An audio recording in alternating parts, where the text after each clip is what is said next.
السلام علیکم ناظرین، آپ کو اپنے چینل میں خوش آمدید کہتے ہیں۔ دستک ڈرامے کی آنے والی قسط کی بات کریں گے، جس میں کہ کرن اپنے بیٹے کو لے کر اس لڑکی کے گھر پہنچ جاتی ہے جس سے سیف شادی کرنا چاہتا ہے، اور اس کو کہتی ہے کہ یہ دیکھو، یہ میرا بیٹا ہے اور میں سیف کی بیوی ہوں، اور تم کیوں ہمارا گھر اجاڑنا چاہتی ہو؟ اور سیف جو ہے وہ اپنے بیٹے سے بہت محبت کرتا ہے، تو تم ہمارے راستے میں مت آؤ۔ تو وہ لڑکی کہتی ہے کہ سیف اپنے بیٹے سے تو محبت کرتا ہوگا لیکن تم سے تو محبت نہیں کرتا۔ تو وہ بہت دکھی ہو جاتی ہے کرن، اور روتے ہوئے کہتی ہے کہ وہ مجھ سے محبت نہیں کر پایا اس وجہ سے کہ تم اس کی زندگی سے گئی ہی نہیں۔ اگر تم ہمارے درمیان نہ ہوتی تو ہم ایک بھرپور زندگی گزار رہے ہوتے۔ اور جس کے جواب میں وہ کہتی ہے کہ دیکھو، ظرف تو میرا ہے کہ میں تمہارے ساتھ اپنی محبت بانٹ رہی ہوں، اور یہ مت سمجھنا کہ میں پیچھے ہٹ جاؤں گی اور میں اپنا حق تمہیں دے دوں گی، ایسا کبھی نہیں ہوگا۔ اور دستک ڈرامے کی اس قسط میں ہم نے دیکھا کہ اب بیٹے کے بعد سیف کا رویہ تھوڑا سا چینج ہوا ہے، اور وہ تھوڑی گھر میں دلچسپی لینے لگا، توجہ دینے لگا، اور بیٹے سے بہت پیار کرتا ہے، اور اس کو سنبھالنے میں کرن کا ہاتھ بھی بٹاتا ہے۔ لیکن پھر اچانک سے پھر وہی مسائل کھڑے ہو جاتے ہیں، اور اس کی زندگی میں وہ لڑکی واپس آ جاتی ہے، جو کہ باپ کے اس دنیا میں ہونے کی وجہ سے سیف جو تھا وہ مجبور تھا، لیکن جب اس کا باپ کی ڈیتھ ہو گئی ہے تو اب وہ اسے ڈر نہیں ہے کہ وہ اس لڑکی سے ملے اور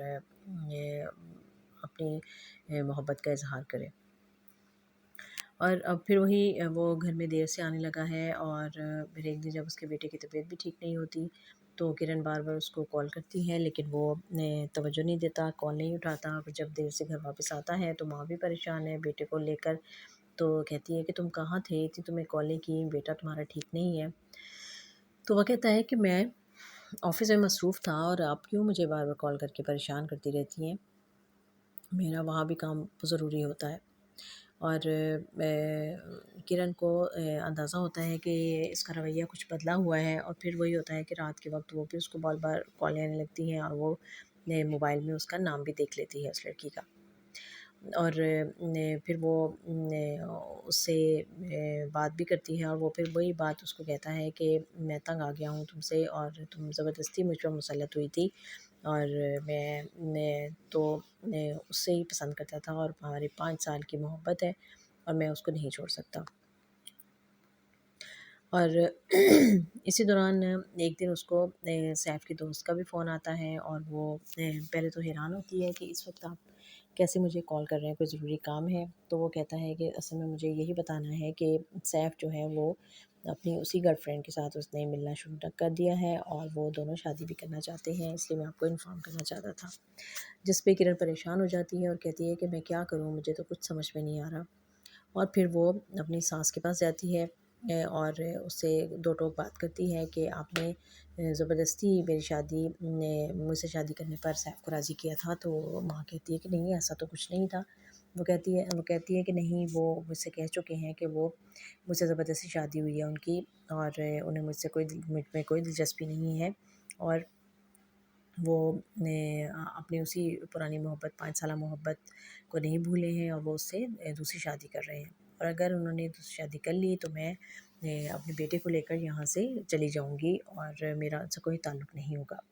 جس پہ ماں اس کو بڑا روکتی ہے اور کہتی ہے کہ نہیں، ایسا کچھ نہیں ہے۔ اور پھر وہ جب سیف گھر آتا ہے تو ماں اس کو بلاتی ہے اور اس سے پوچھتی ہے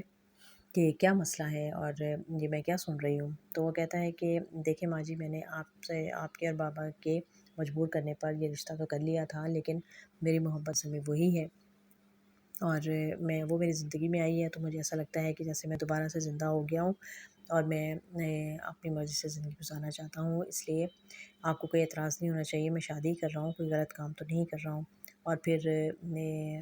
کرن اور بچہ جو ہے یہ دونوں آپ کے پاس رہیں گے، اور میں اس کو کرن کو چھوڑ نہیں رہا ہوں، بلکہ میں دونوں کی ذمہ داری نبھاؤں گا۔ جس پہ وہ ماں کہتی ہے کہ تمہیں پتہ نہیں ہے، کرن تو نے صاف لفظوں میں کہہ گئی ہے کہ اگر تم دوسری شادی کرو گے تو وہ بیٹے کو لے کر یہاں سے چلی جائے گی۔ تو کہتا ہے کہ ایسے کیسے چلی جائے گی، میری اولاد ہے، وہ میرا بیٹا ہے اور میں اس کو ایسے کبھی نہیں دوں گا۔ اور دوسری طرف جو کرن کی جو چھوٹی بہن ہے، وہ اپنے کسی کلاس فیلو کو پسند کرتی ہے، اور اس نے ماموں کو فون کیا اور ان کے ذریعے اس نے بات کروائی کہ آپ بابا سے بات کریں، اور تو وہ کہتے ہیں کہ ہاں مجھے اتنے جھوٹ بولنے پڑے کہ وہ میرے جاننے والوں کی فیملی ہے، شادی میں آئے تھے اور وہاں شادی میں انہوں نے تمہیں دیکھا، پسند کیا، یہ سب کچھ۔ اور پھر وہ کہتے ہیں اب یہ ساری باتیں جو ہے تم یاد رکھنا، اور تمہارے باپ کو اگر بھنک بھی پڑ گئی کہ تمہارا کلاس فیلو ہے اور وہ تمہیں پسند کرتا ہے، تو وہ کبھی بھی اس طرح تمہاری شادی نہیں ہونے دیں گے۔ تو وہ کہتی ہے کہ نہیں ماموں مجھے سب یاد ہے اور آپ فکر نہ کریں۔ اور وہ کہتا ہے اچھا وہ فیملی کب آ رہی ہے، تو کیا کرن اور سیف بھی آ رہے ہیں؟ تو کہتی ہے کہ ہاں امی نے ان کو فون تو کر دیا ہے، اب دیکھیں وہ آتے ہیں کہ نہیں آتے۔ اور پھر نیکسٹ ڈے کرن اپنے بچے کو لے کر گھر آ جاتی ہے اور آ کے ساری صورتحال جو ہے ماں باپ کو بتا دیتی ہے، اور بہت پریشان ہے، دکھی ہے۔ تو چھوٹی بہن کہتی ہے کہ اب تمہیں کوئی ضرورت نہیں ہے وہاں جانے کی، اور وہ کہتی ہے نہیں وہ مجھ سے میرا بیٹا چھین لے گا۔ تو کہتی ہے تو لے جائے، اسی کی اولاد ہے، وہ تم اکیلے کیسے پالو گی بچے کو؟ جس پہ ماں باپ دونوں سے اس کو ڈانٹ پڑتی ہے کہ تمہیں اس معاملے میں نہیں بولنا چاہیے اور یہ بچوں کا کھیل نہیں ہے۔ باپ کہتا ہے کہ ہم خود جائیں گے سیف کی ماں کے پاس اور ان سے بات کریں گے، ان سے پوچھیں گے، یہ دوسری شادی کوئی آسان کام نہیں ہے، یہ کوئی بچوں کا کھیل نہیں ہے کہ وہ اس طرح سے اٹھ کے دوسری شادی کر لے گا، اور ہم اس سے بات کریں گے۔ لیکن کرن بہت اپسیٹ ہے، پریشان ہے، اور اس کو سمجھ میں نہیں آ رہا ہے کہ اب کیا ہوگا، کیونکہ اب اس کے ساتھ ایک بچہ بھی ہے، اور وہ کیسے یہ سب سروائیو کرے گی اور کیسے یہ سب چیزیں دیکھے گی۔ لیکن دوسری طرف سیف جو ہے وہ اپنی ہر درمی پر ڈٹا ہوا ہے، اور وہ کہتا ہے کہ اب میں شادی ضرور کروں گا، کیونکہ میری اصل محبت اور اصل زندگی کی خوشی جو ہے وہ تو وہی لڑکی ہے۔ تو اب دیکھنا یہ ہے کہ کیا کرن اپنے اندر اتنی جرأت پیدا کر پائے گی کہ وہ اپنے گھر کو بچا پاتی ہے یا نہیں، اپنے بچے کا حق جو ہے وہ اس پہ